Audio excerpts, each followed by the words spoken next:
things are going to get so bad for Europe that, yeah, you're going to get some election results that are going to shock people. And sometimes they're going to try to cancel them, like they did in Romania.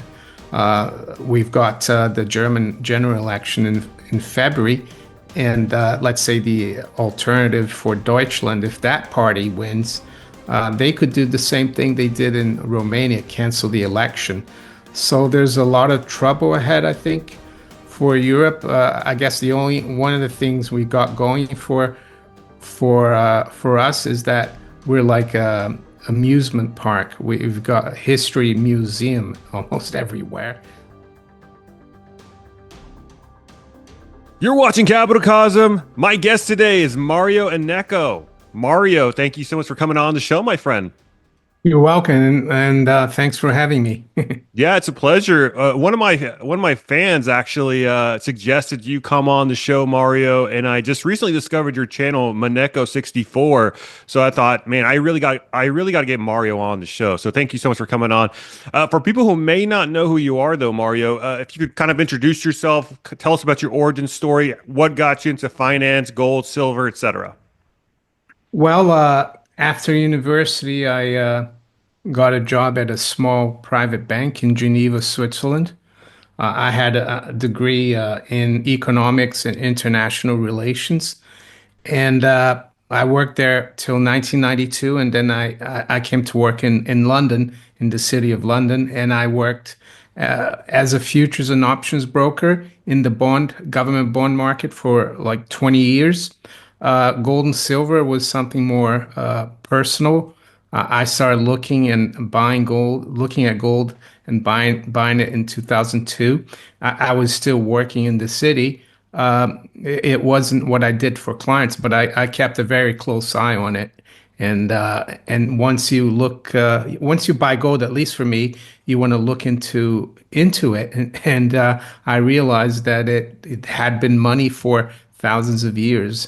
And for like 10, 12 years, I worked in the markets, and you don't really look at those things, but I'm inquisitive and I started asking questions.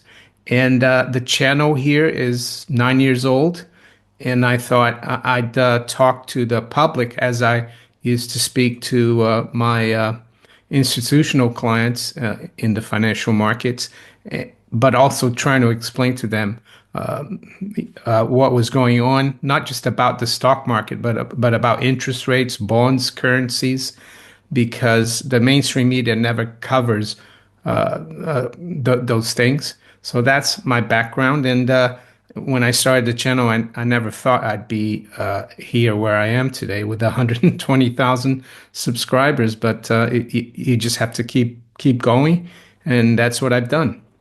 Yeah, to the moon, right? As the old saying goes. Well, let's just dive right in, Mario. What is your top story for the markets right now? It is December 30th at the time of this recording, and the markets are selling off quite badly, I must say. Natural gas is spiking. The broad markets are selling off deeply into the red. What do you make of all of this? Well, I think the stock market, if you look at it, it's still, I was looking at some numbers here. The Dow is still up 12.5% on the year, S&P 23 and NASDAQ 29. So I think it's just a little bit of profit taking. As for natural gas, I read something, and I don't follow it too closely, that as of the end of the year, the Ukrainians are gonna not renew a contract they have with the Russians to transport natural gas into Eastern Europe. So that could be affecting it. The Eastern European countries are going to have to source that gas from elsewhere. The other market I look at, and probably because of my background, and also because I think it's really important for the stock market, is the bond market. I see that Treasury yields were up quite high last Friday. Today they've dropped quite sharply. Here in the UK as well, yields have gone up. They're coming off a little bit right now, but I think that's going to be a big story going forward, the bond market.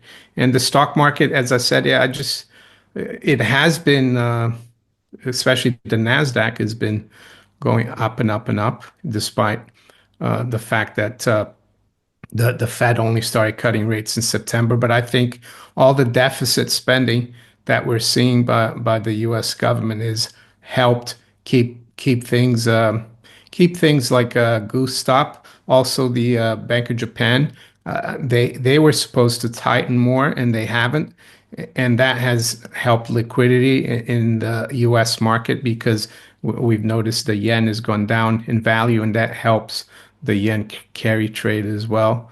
So yeah, and I think Danny, being the 30th and tomorrow being half day, it's probably a little thinner, and maybe the markets move a little more than they usually would have.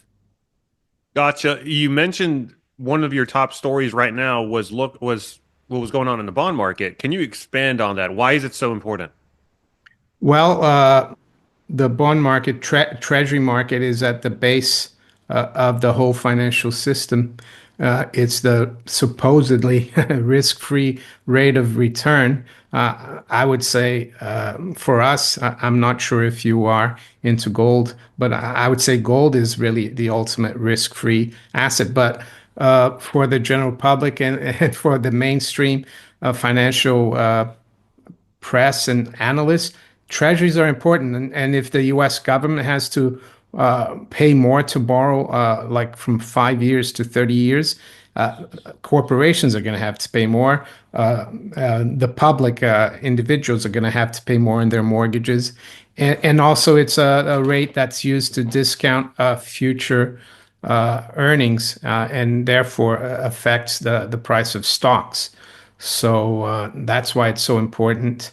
And it's a much bigger market than the stock market, even though the mainstream financial press, the first thing they focus on is the stock market. Most people, the general public, they look at stocks. They don't really look at bonds, but bonds are really, really important, I would say.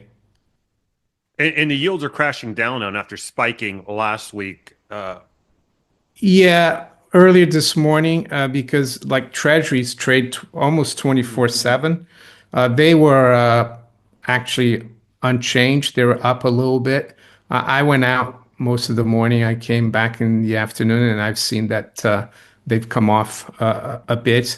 Let's see, right now, the 10-year yield is at 4.54. It's down about almost 8 basis points, which is fairly big move.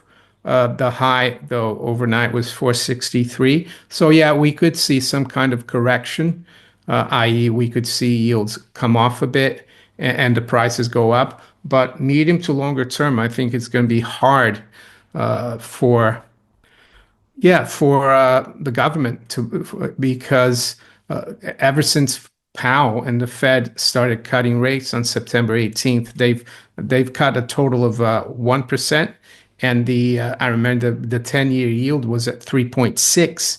So it's gone up almost 1%, which is telling me that bond investors are concerned about inflation, and the bond vigilantes, which were a big thing. They were a big thing in the 70s, 80s, and early 90s. They might be waking up, and, uh, and I think it's one of the reasons why the Fed is now only looking to do two cuts in 2025.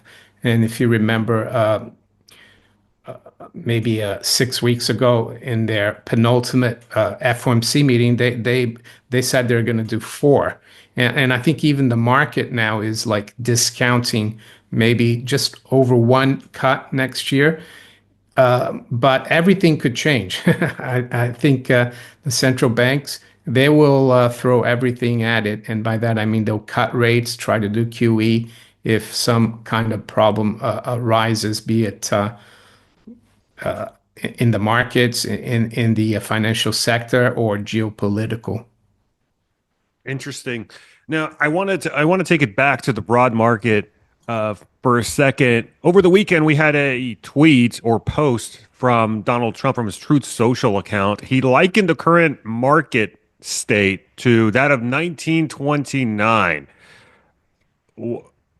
Is that accurate in your mind? Are we Is the market that jittery, that on the precipice of a massive collapse, as Donald Trump says, or and if so, or if not, why would he say something like that?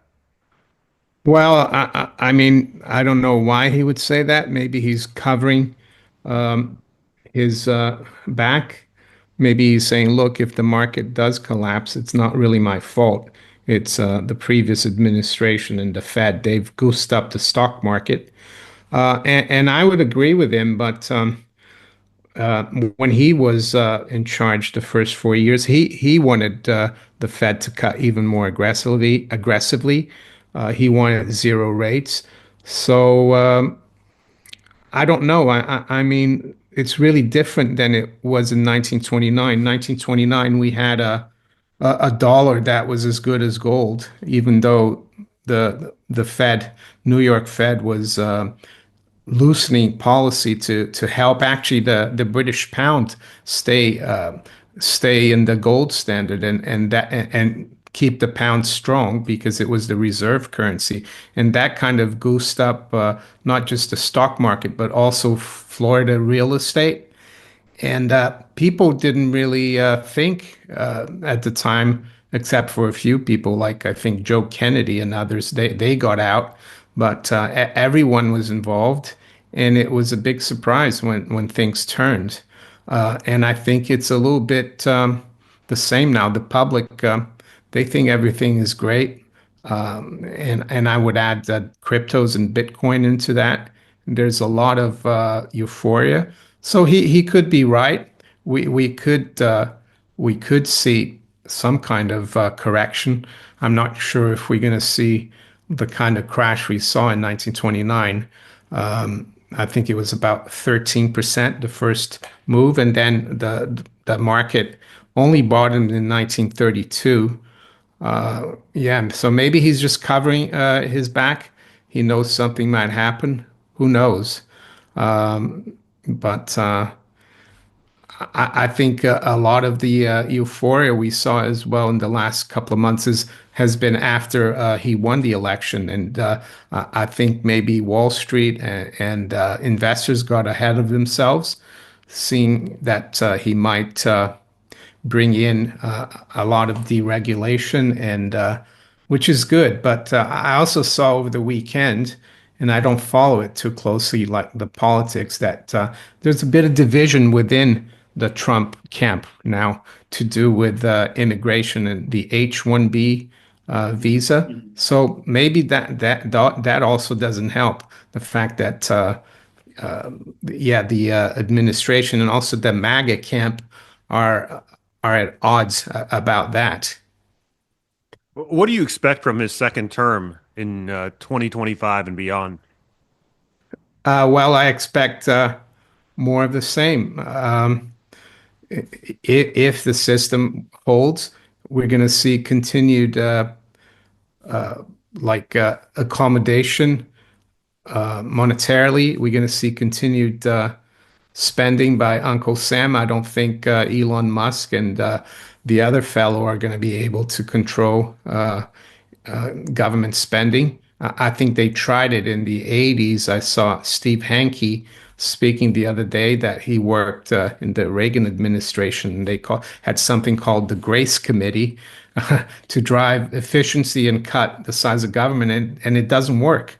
Washington, D.C. is very yeah, it's not that easy. It's not like running a business. So I expect the dollar to weaken as well. And I expect continued deficit spending and continued growth in the debt.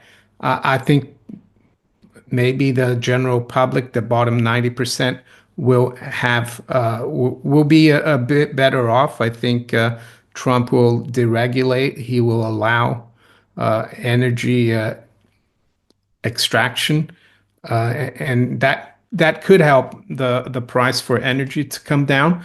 But I think it's going to be hard for the U.S. In terms of the dollar because I think the BRICS, under the leadership of the Chinese and the Russians and other countries, they are continuing to divest of their dollar reserves. especially with the threats that Trump has made about tariffs going forward. So yeah, it's going to be a weaker dollar.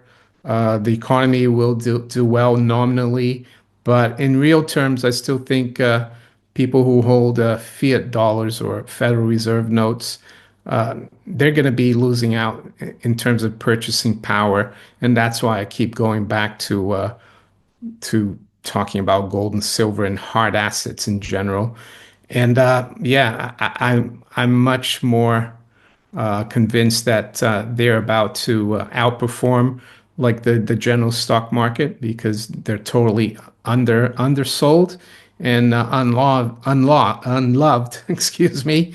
And I think tech is just a bit overdone. Interesting. With the U.S. market being so jittery, as well as the economy, many could say, where does that leave the rest of the world? It's often said when America gets a cough, the rest of the world gets the flu. Uh, would there be any place safe for capital? Should a correction, a collapse, a crash, whatever you want to call it, happen in the U.S. markets? Well, I think the rest of the world is underperforming already. So in relative terms, if America goes into a recession, yeah, and I think the rest of the world, like especially Western Europe and the UK, we're already in a recession and our markets haven't performed as well. So I think in relative terms, we won't do as badly as the US. The US has a lot more to lose. It reminds me of Japan just before the end of 1989 when the Nikkei topped and only reached that level this year. It took 40 years. So that's what the US reminds me of. I try to look at not where to put capital, but in terms geographically, but in terms of assets, I'm still, as I've said, hard assets, commodities, and also gold and silver. I guess you could look at some countries.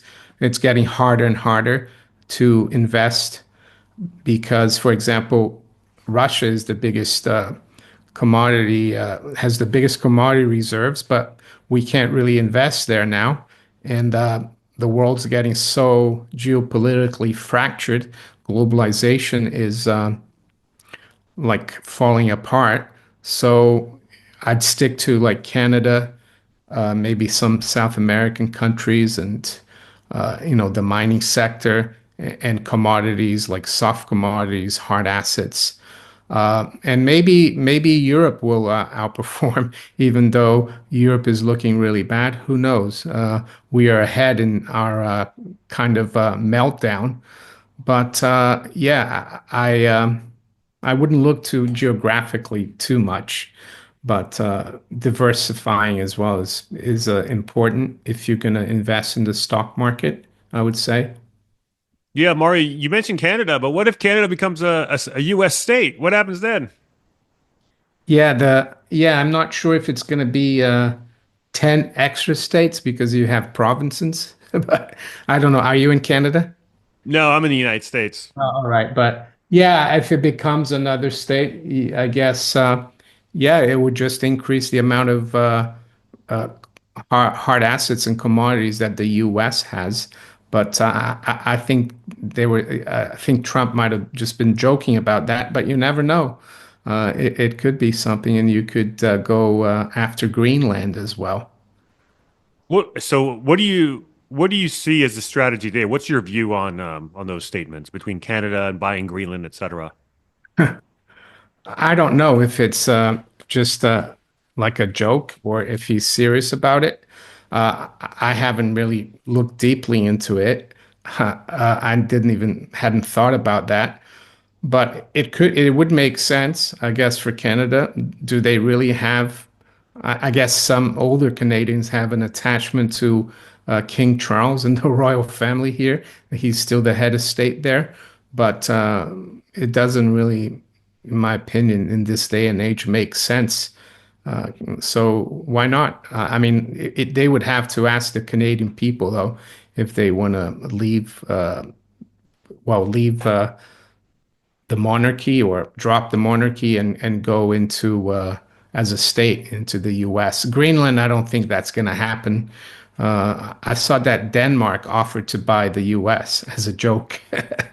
But yeah. Interesting. So in one of your recent videos, Mario, I noticed that you were talking about the collapse of the UK. Can you go ahead and expand on that? Is the UK on the precipice of collapse? And if so, in what way? Well, the economy is doing really badly, and I've been warning about that for the last 4 years.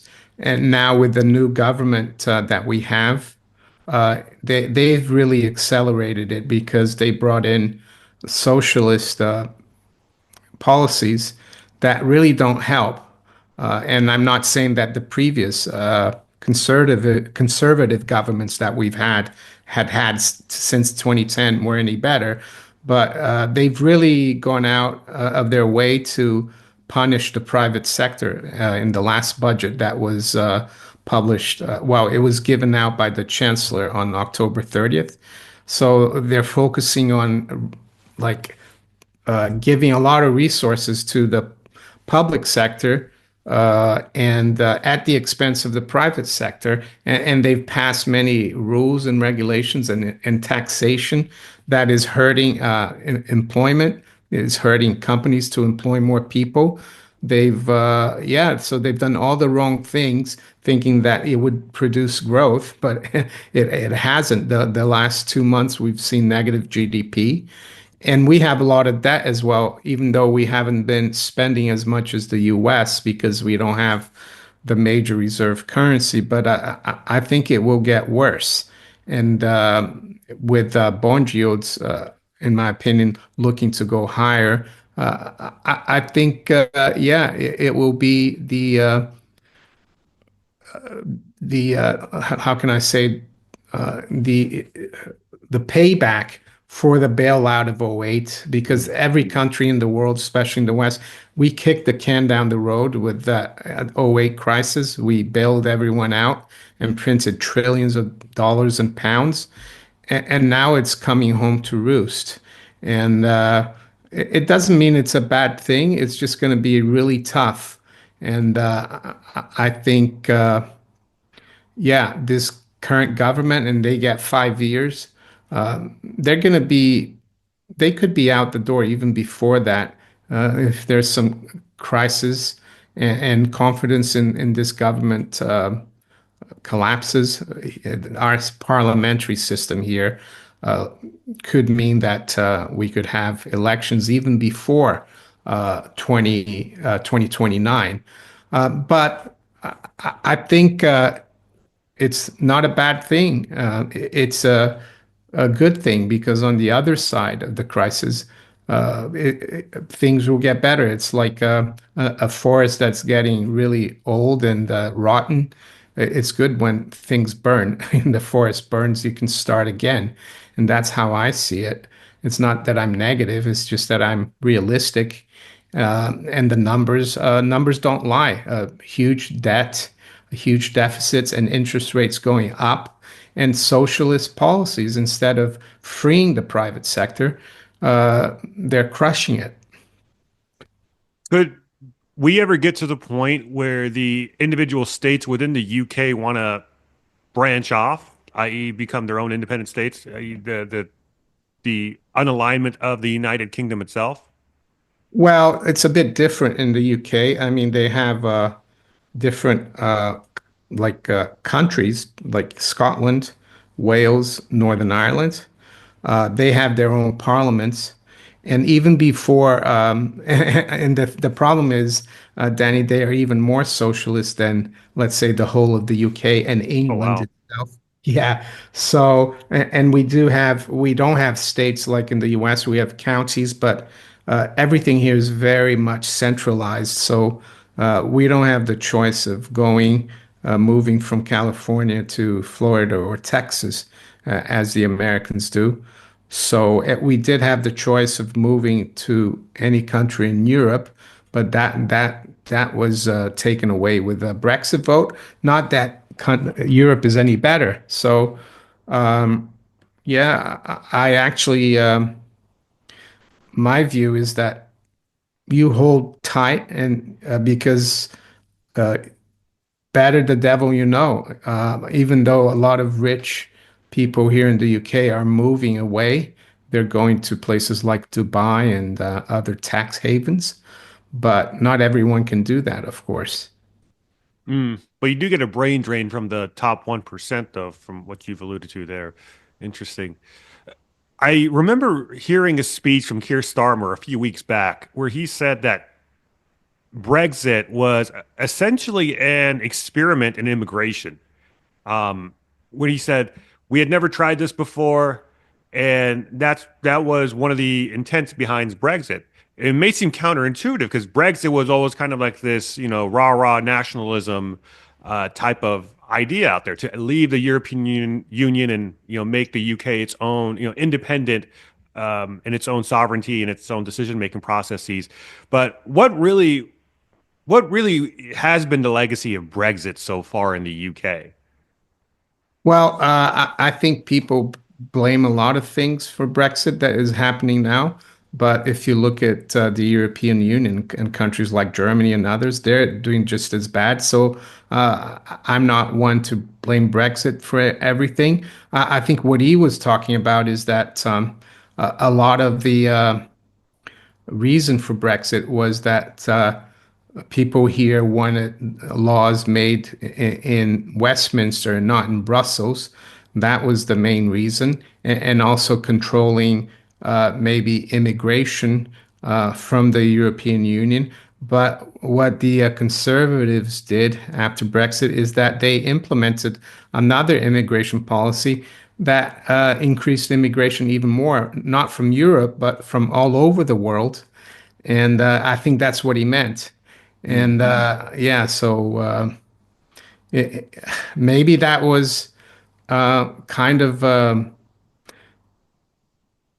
of punishment because I think when David Cameron called for the referendum, he never expected uh, the result to be to exit the European Union. So once it happened, they delayed like how can I say the process of getting out of the EU. It took, I think, 5 years. It was only around 2020 that we finally got out. And I think we're still following a lot of EU rules.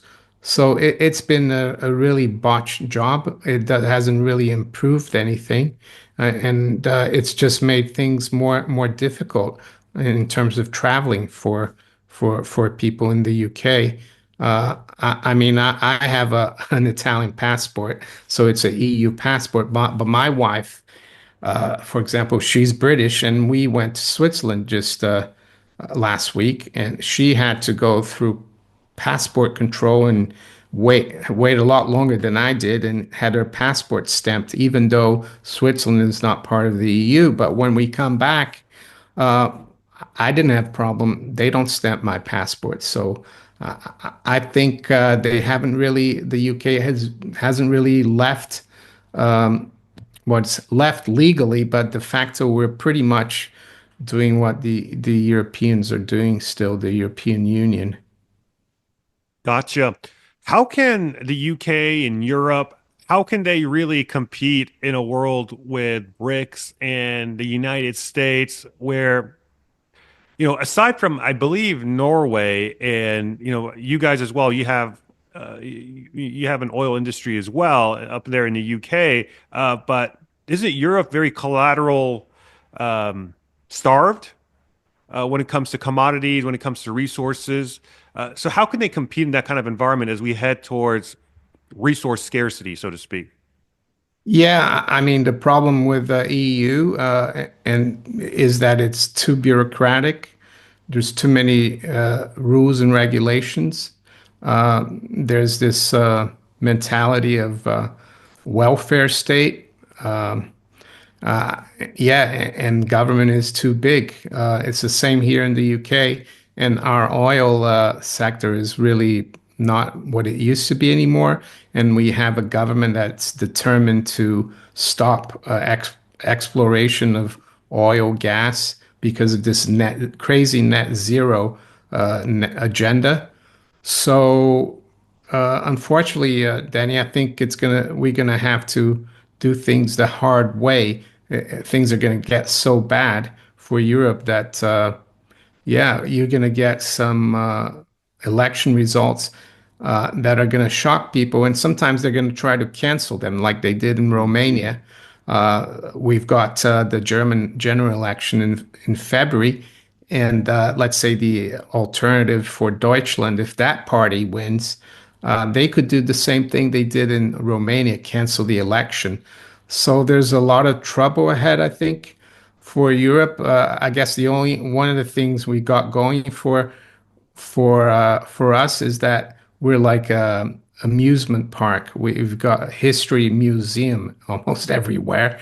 Maybe that would be something to look into and to exploit. But yeah, like Spain, for example, in a lot of these countries, they have labor laws that are so protective of the workers that it doesn't promote entrepreneurship. And why would you hire someone if you couldn't fire them?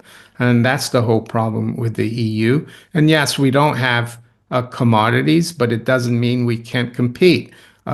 Japan doesn't have much in terms of commodities, and it's been a successful economy ever since the end of World War II. I think the problem is more the mentality and this Keynesian welfare state system that we have. Interesting. Well, before we wrap things up here, Mario, I want to get your take on the gold and silver market. What is your outlook for the precious metals, given that you are a precious metals bug? What do you see out there for 2025? Hey guys, quick pause. I won't take too much of your time, but if you're looking to add into your gold and silver stack, please consider Miles Franklin. More specifically, email them info@milesfranklin.com and tell them that Capital Cosmos sent you in the subject line to unlock special pricing that you won't find on the website. In the unlikely event that you don't like the prices, you could always not buy. There's no commitment necessary, but I do recommend Miles Franklin for a number of reasons. The customer support is top notch, the prices are great, and I know the people there. Great people all around. So, with all that said, let's get back to the video. Thanks, guys. Well, I don't see any change in the fiat currencies because gold and silver are just like a flip side of the currencies. Gold and silver used to be money, so we've got a problem with that. The currency these days, the other side of the currency is the debt, and the debt is growing, and they can't let the debt be liquidated because if you do, everything implodes on itself. So I can't tell you what price gold is going to be or silver, but I think, yeah, they will be higher, a lot higher going forward. I think 2024 has been a pleasant surprise for gold. Maybe not so much for silver, even though silver is up. If you look back to 2000, the average increase every year has been around 9 to 10%, depending on the major on depending on the currency that you look at. So yeah, that would be my best guess.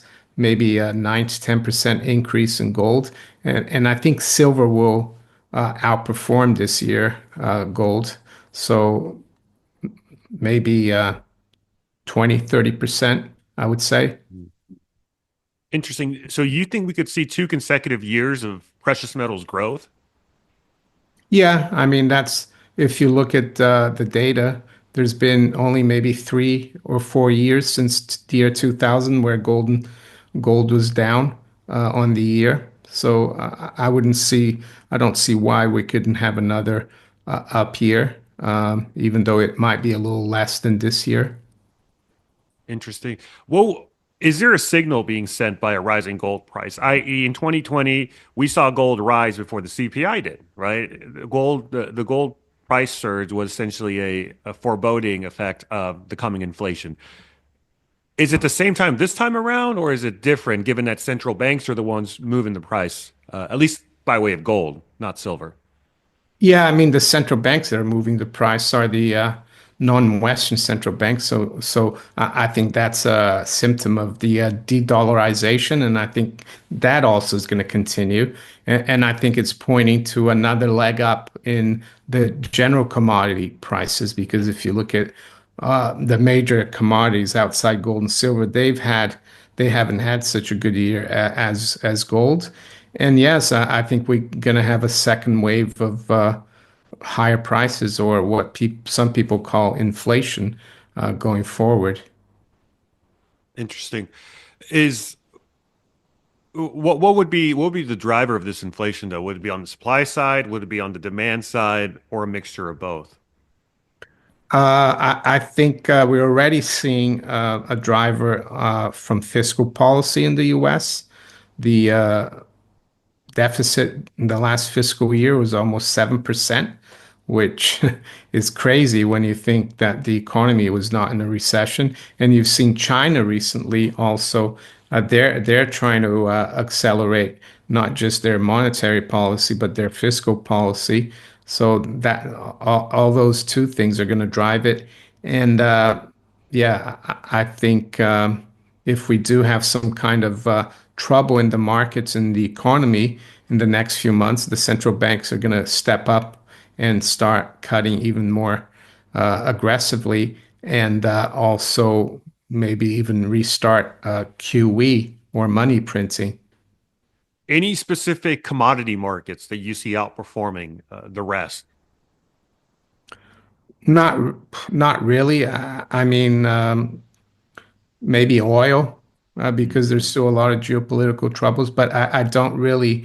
I mean, I focus more on gold and silver, but I see other commodities maybe catching up with gold and silver. It doesn't mean that they will do better than gold and silver.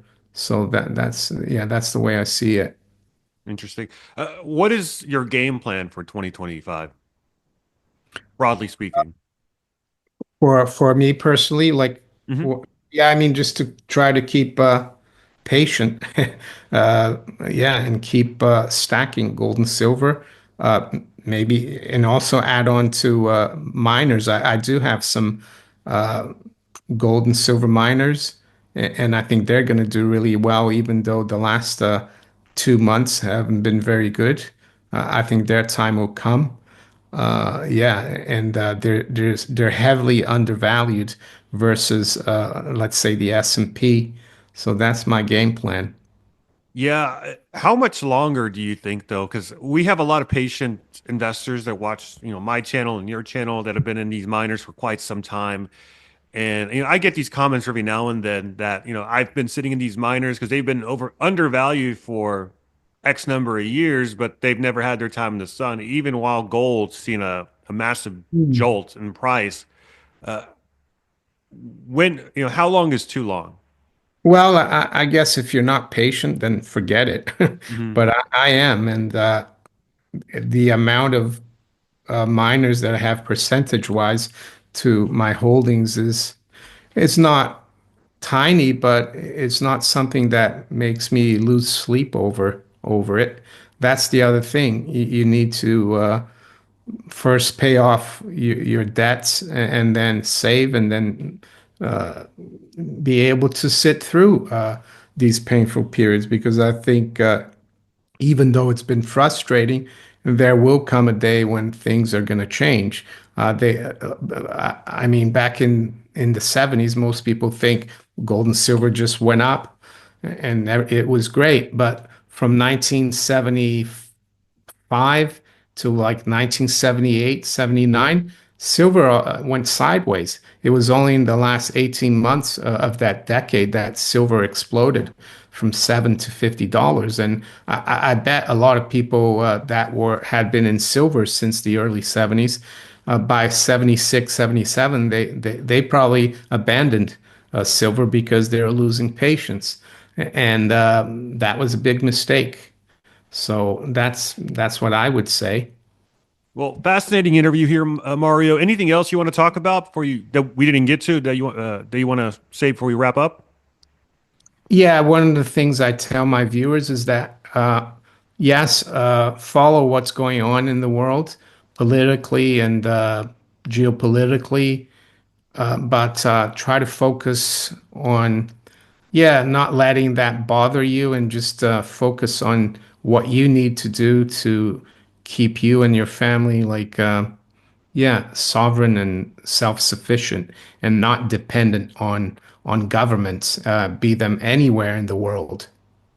Yeah, don't be scared. Be prepared. That's a good one for sure. Mario, where can people find you?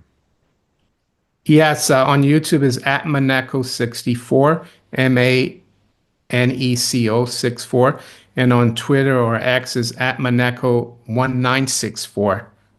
Okay, we'll have the links to both of those down below, so be sure to check them out, guys. If you enjoyed this interview, give us a like and type "Go Mario Go" in the comment section. If you disagreed with anything we had to say, let me know. I do read the comments, so drop your comments down below. If you'd like to support the channel even further, then subscribe on Substack, capitalcosm.substack.com. Link to that is also down below. Also, subscribe to the channel. It's free, and it goes a long way in helping me grow.